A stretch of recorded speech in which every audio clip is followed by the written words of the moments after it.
Hello friends, my name is Jatin. Today I am going to draw a drawing with the help of number 13 and 18. Here I written a 13 and 18 number on my slipping paper. Now I am going to start it. Take your marker and that slipping paper should be now turn it into a standing.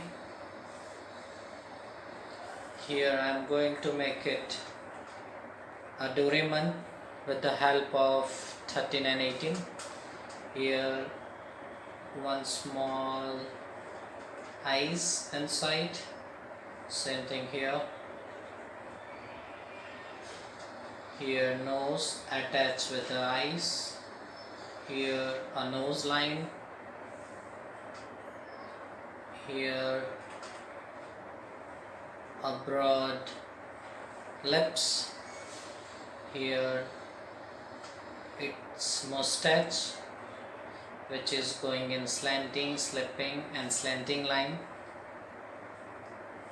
Now it's a big smile.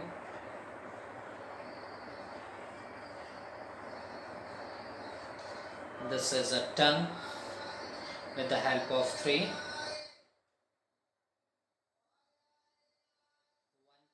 touching towards eye.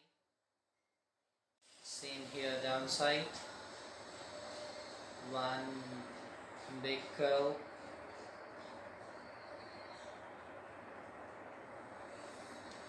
Here a Doraemon face is ready. One curve, one more curve, one circle.